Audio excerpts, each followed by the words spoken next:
Mirë se erdhët të dashur shigjetarë në Letrat Rrëfej, jam Diana dhe do bëjmë leximin e juaj të radhës. Letrat i kam ndarë në rendin e parë: punë, ekonomi, karrierë, çdo të jetë, dashuri për ata që janë në lidhje, për ata që janë beqar dhe për ata që duan një bashkim apo ribashkim. Të dashur shigjetarë. Kjo është një nga ato shtrirjet që në fillim duket e qetë, por sa më thellë të futesh në të, aq më shumë kupton se po ndodh një ndryshim i madh.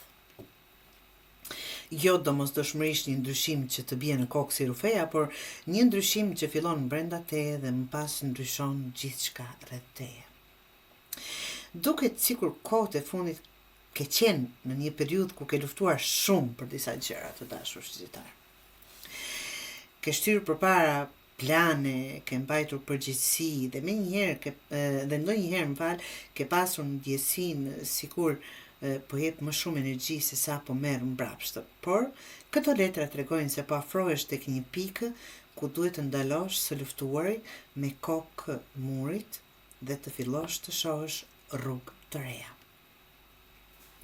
Puna dhe karriera, asi i kupës.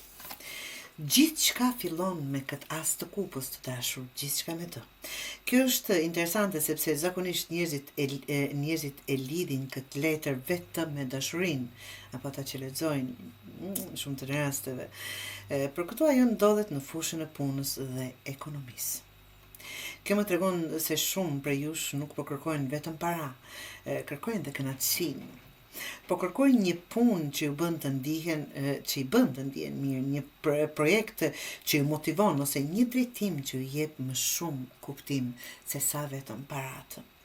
Disa për jush mund të marrin një ofertë të re, një ide të re, një bashkëpunim të ri, të dashur shqiptar, ose një mundësi që ju zgjon entuziazmin që ju kishte humbur. Është sikur zemra juaj po tregon drejtimin para se të kuptoj logjika. Por me njërë pas kësaj është 9 shkopive. Kjo tregon, apo 9 shkopat, kjo tregon se nuk keni arritur këtu letë. Shumë shqiptar janë lodhur. Kur them janë lodhur, janë stëlodhur. Disa janë lodhur nga njerëzit, disa nga puna, disa nga pritjet, disa nga premtimet që nuk u mbajtën. Kjo është letra njeriu që ka bërë 10 raunde në ring dhe po mundohet të gjej forcën për raundin e 11, ta them kështu. Por mesazhi i saj është i qartë. Mos u dorëzo tani. Jo, je shumë më afër se sa mendon shqiptar. Nëse ke menduar kohët e fundit të heqësh dorë nga diçka, këto letra thon: prit pak. Jo çdo lodhje do të thotë që je në rrugë të gabuar. Ndonjëherë të thotë që je afër finishit. Dhe kjo është ajo letër që thotë je afër fundit. Do thotë në kuptimin e saj jo të gabuar. Njeriu i varur, si pasqyron këtu, pikërisht kur mendon të shtysh më fort, vjen ky njeri këtu apo ky mesazh. Dhe kjo thot, ndal. Jo sepse duhet të heqësh dorë shqiptar, por sepse duhet të ndryshosh këndvështrim. Ka diçka në jetën profesionale ose financiare që nuk do të ecë me të njëjtën strategji që ke përdorur deri tani. Disa për jush duhet të ndryshojnë plan. Disa duhet të mësojnë diçka të re. Disa duhet të lënë kontrollin e tepërt. Sepse të dashur shqiptar, nga njëherë nuk fiton duke shtyrë më fort. Fiton duke kuptuar se po shtyn derën e gabuar. Këto 3 letra, të dashur, tregojnë një fillim të ri, por edhe nevojën për durim dhe mençuri. Mundësia ekziston absolutisht, por dhe sfida. Por edhe rruga për ta kaluar aty është. Do thotë, në të 3 letrat tregon dhe mundësinë dhe sfidën dhe rrugën e kapërcimit të kësaj. Dashuria, për ata që janë në lidhje, është ylli. Në dashuri gjithçka ndryshon. Ylli është një nga letrat më të bukura të tarotit. Pas gjithë lodhjes, gjithë pritjes dhe gjithë pyetjeve që mund të keni pasur, kjo letër sjell shpresë. Për ata që janë në lidhje tregon shërim, tregon rikthim të besimit, tregon periudhë ku dy njerëz fillojnë të shohin njëri tjetrin jo si kundërshtar, po vërtet si partner. Nëse ka pasur ftohje, ka mundësi për afrim, apo ka pasur keqkuptime, ka mundësi për qartësim.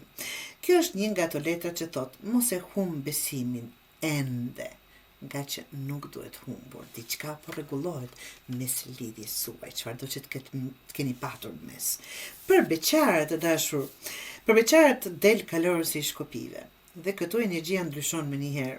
Kjo nuk është energji e dikujt që hyn ngadalë në jetën e juaj, është energji e dikujt që shfaqet papritur. Mund të jetë një njohje re, një flirt, dikush që ju tërheq me njëherë vëmendjen, ose një person që ju bën të diheni përsëri gjallë. Por kujdes, kalorësi i shkopive është i zjartë, ai hyn shpejt dhe nga njëherë lëviz po aq shpejt. Prandaj mos u verboni vetëm nga kimia që merrni nga personi, shikoni dhe karakterin, sepse bukuria e fishek zjarëve është se ndriçojnë qiellin. Problemi është sa zgjasin, vetëm pak sekonda. Pra, keni kujdes se kujt i ofroni dashuri.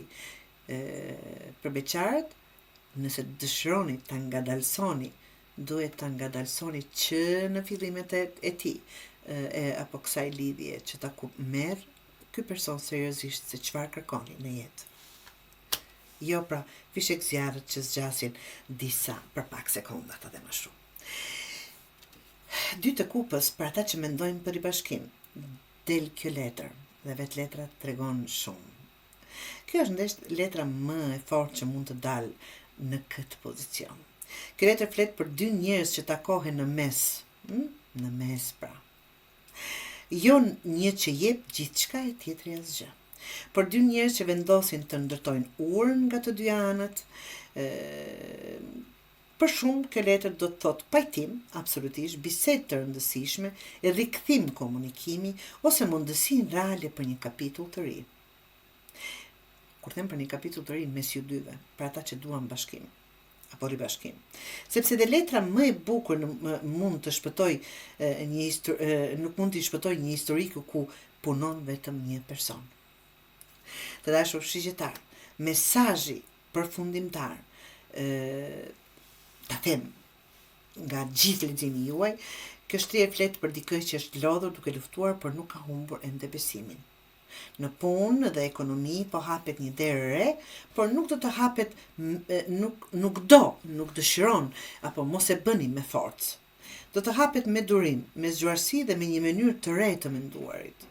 Në dashuri energjia është shumë e ngrohtë. Ylli sjell shpresë, kalorësi i shkopive sjell lëvizje dhe 2 kupat sjellin bashkim. Mesazhi i këtyre letra është i thjeshtë. Mos e ngatro vonesën me refuzimin. Disa gjëra në jetë tënde nuk po vonohen sepse nuk janë për ty, po vonohen sepse përgatiten në mënyrën e duhur. Vazhdo përpara, shigjetar, por mos harro të shikosh rrugën me sy të rinj. Donjëherë bekimi që pret është vetëm një këndvështrim larg.